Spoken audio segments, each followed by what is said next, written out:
Hello, my name's Simon Zutshi, and in this video I want to share with you how I got started in property investing. So it was back in 1995 and I just secured a job here at Cadburys in Birmingham as a graduate trainee. Now, I had gone to university in Birmingham. I did a 4-year combined honours in manufacturing, engineering and business. And when I left university in 1994, I didn't have a job. And that was a real shock to me because I'd got a good degree, I'd done lots of things at university, and I expected to get a good job. And partly because, I guess, my environment. I have 2 older sisters. One of them was working for Mars, one was working for Procter & Gamble, both big companies. And I kind of expected that I would get the same thing. And I realized the problem was I didn't take enough action. In my final year, I had 2 dissertations because it was a combined honours. And if I'm honest, I didn't spend enough time applying for jobs. And if you want to do something, you got to take action. And I didn't take enough. In fact, I only did 7 application forms and I didn't get a single interview. Now, you got to bear in mind, the kind of companies I was applying to were people like Cadburys, like Mars, Procter & Gamble, Unilever, big companies that have thousands and thousands of people applying every single year to get the few graduate jobs they had. And remember, this was 1994, 95 when I was doing these applications. This was before the internet. This was paper forms you had to fill in. You had to write questions and answers such as describe a time when you've solved a difficult team challenge, and you kind of got to make something up that sounds good and fits in the box provided. You've got to have neat handwriting. These forms take hours and hours to do. So that's why I didn't do many. I kind of, with a bit of arrogance, assumed, hey, I've done lots of uni, I'm going to get a good degree, I should get a good job. But the reality was, with all the competition, I didn't. And so when I left university in 94, it was a bit of a shock. And so I got a job here in Birmingham. I was still living in my student house to keep a nice cheap rent. I had no money. I couldn't go home to my parents because they had moved to the south of France. Nice to visit, but not very practical if you're looking for jobs.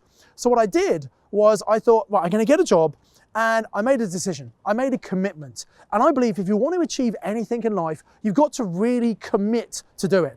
You see, I hadn't really committed to getting a job. I wanted a good job, but I hadn't taken the necessary action. And I committed. I spent all this time at university. I bought into the dream of getting a really good job and working my way up the corporate ladder, becoming a director one day maybe, and that's what I thought I wanted to do. But it wasn't going to happen if I didn't have a job.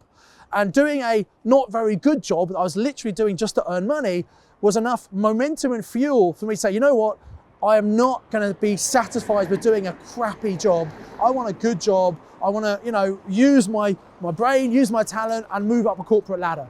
So what I did was I took massive action. I did lots of research. I was working during the day to earn money, evenings and weekends. I was spending pretty much all my time just researching and applying for jobs. I filled in 77 job applications. And remember, there's no copy and paste, it's all handwritten forms. Now, because I've taken massive action, I got much better results. I actually got 7 first stage interviews and I got 4 second stage interviews and finally 2 job offers. One of the jobs was in Boots in Nottingham, their head office, to be the entire Boots group. So the Boots pharmacy, Boots healthcare, the drugs manufacturer, Halfords, the whole group basically, to do a finance program, which was pretty good. I thought finance, that would be a good career to have.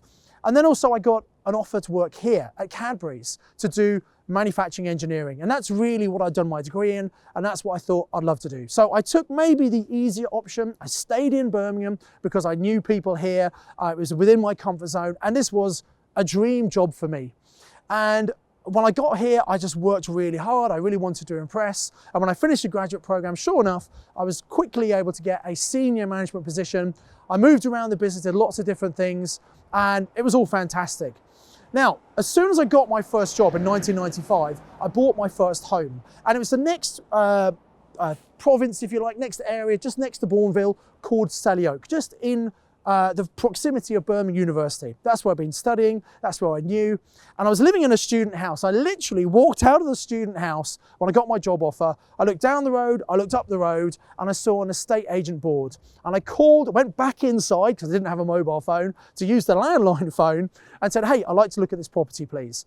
And it was the first property I looked at, and it was the one I put an offer in. Now, I don't suggest you do that. When you buy property, you want to look at lots of property to really get a good deal.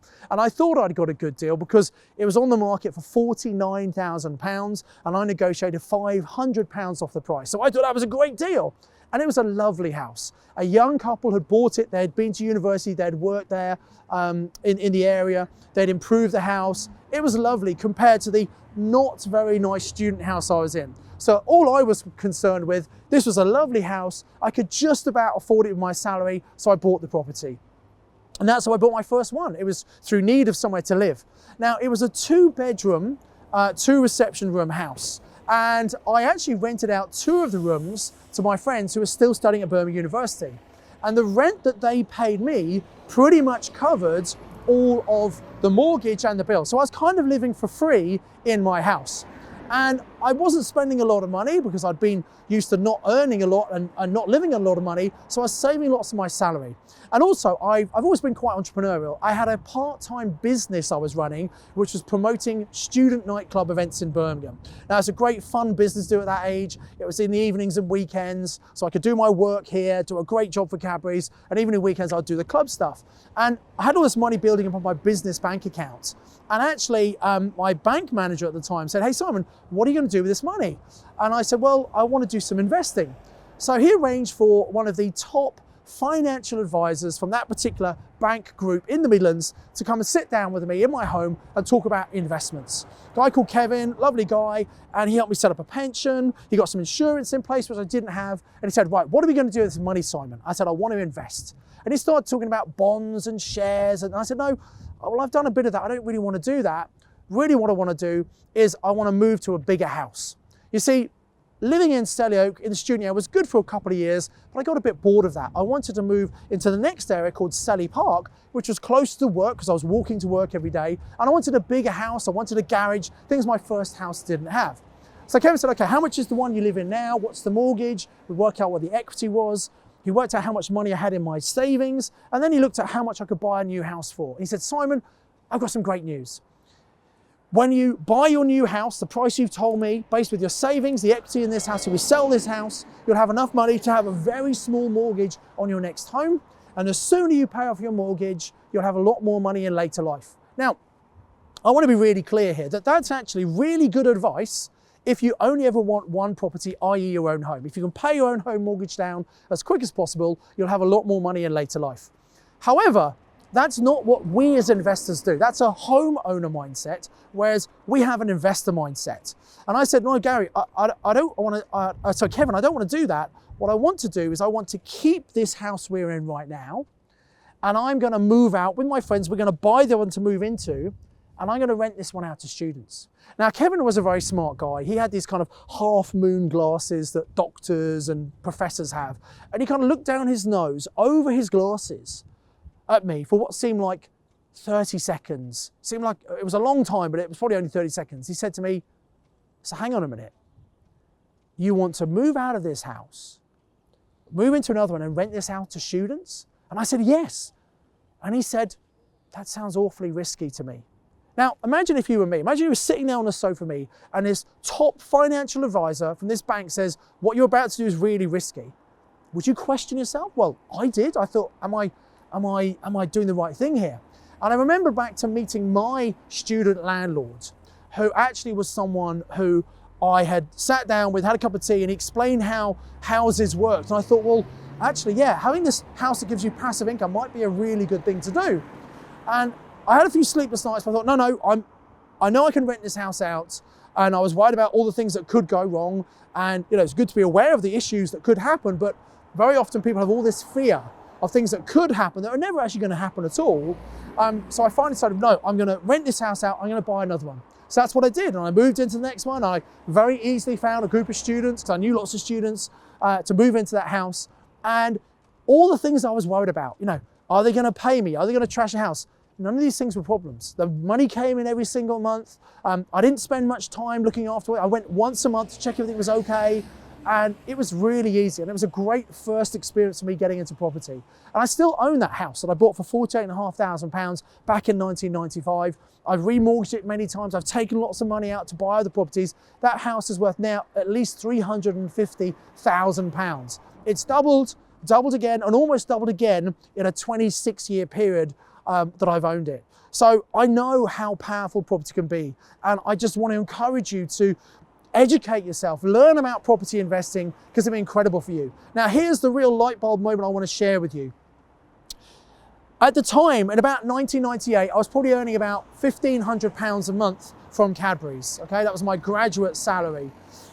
The house that I was renting out, this small 3-bed house, was making me about £500 profit a month. So I got a house making me £500 profit that I popped into once a month to see if everything was okay. And I've got a job giving me £1,500. I've got to be here 40 hours a week for 48 weeks of the year, and I'm only earning $1,500 a month. So I thought, hang on a minute, there's something wrong here. I should get some more of these houses. And that's what I started. I started to buy some more houses. I got some more single lets. And by 2001, I had enough income coming in, not to replace my Cadbury salary, but enough for me to be convinced that yes, I could do it in property. I had enough to cover my costs, and I made the decision to leave work. Now, I loved working here. It's an amazing company. There were some incredibly fantastic people, and obviously an amazing product as well. And I still have very fond memories of working here.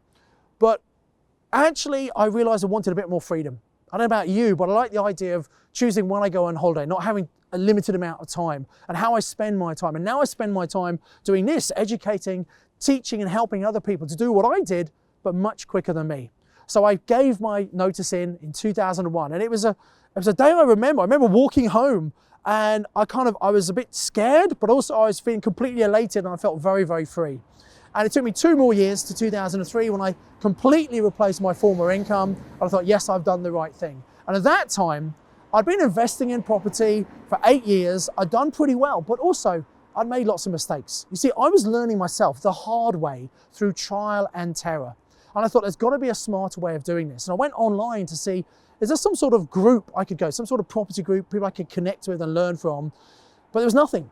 So in 2003, I set up the very first networking anywhere in the UK, specifically for property investors. And I called it the Property Investors Network. It was a small meeting very close to here in Birmingham with me and a small group of people who are interested in property, and it's grown. And now we have 50+ meetings around the country, all over the UK, and we're now actually growing around the world as well. So if you've not been to a PIN meeting, I encourage you to come along, check it out for yourself. In fact, if you've never been, it's £20 to come along. There's a link below. You can check out the local meeting to you. And actually, you can use a code that's in the description below to come to your very first PIN meeting for free. It's my gift to you because I want to encourage you to educate yourself and get around like-minded people.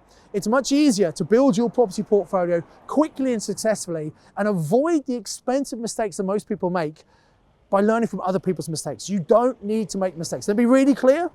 People lose money in property. They make silly mistakes, and often it's because they don't know what they're doing. And one of my favorite sayings is, you don't know what you don't know. So I encourage you to have an open mind. Come along to the PIN meetings. Get my book, Property Magic. It's an Amazon #1 bestseller. Get a copy of that. You can listen on audio as well if you want. Educate yourself. Watch these videos. There's so much free content. We've got the Property Magic podcast as well. I put so much free content out. I want you to be a success investor. And maybe you might want to speed up your journey. You might want to come and do some of our paid training, where we can help you get results much quicker rather than trying to learn everything for free. But anyway, I hope you enjoyed this video. If you have, please like this video, put any comments, any questions you've got. I'll try and answer as many as I can in the comments. Why not subscribe to this channel? We have lots of free content. Hit the bell icon to make sure you're notified anytime one of our new video comes out so you don't miss all the great content we've got. We have lots of free training. In fact, there's a link below to some free training. Click on that, come and register. I want to give you a lot more information about how you can become a successful investor, how you can replace your income much quicker than I did it and start living the life you want to live. Final thing I want to say, property investing is not easy. Sometimes people think it's a get rich quick, you make all this money quickly. Well, that's not the case. You can make a lot of money in property, but I'm here to tell you it takes time and effort. It's not get rich quick. But if you focus, just like I made that commitment when I was looking to get my graduate job, I made a commitment, I took massive action, and I got fantastic results because of that. If you want to be successful in property, make the decision, make the commitment, educate yourself, take lots of action, and I hope the information we provide free of charge on this channel, on my podcast, and my book are going to help you and get yourself along to your next Property Investor Network meeting. So as ever, I encourage you to invest with knowledge, invest with skill. I'll see you in the next video. I do hope you've enjoyed watching this video. And look, if you want to learn more about houses of multiple occupation and how you can really profit using them, I've got some extra online training that I'd like to give you access to. So all you have to do is click in the link in the description below the video and you come and register and get access to that training, which will give you far more detail and really help you save a lot of time and make some real shortcuts to make sure you're getting the next HMO property much quicker. So click on the link right now and come and register for that extra bonus training with me. In the meantime, I've also lined up another video here I think you'll find really useful. So until the next video, remember to invest with knowledge, invest with skill.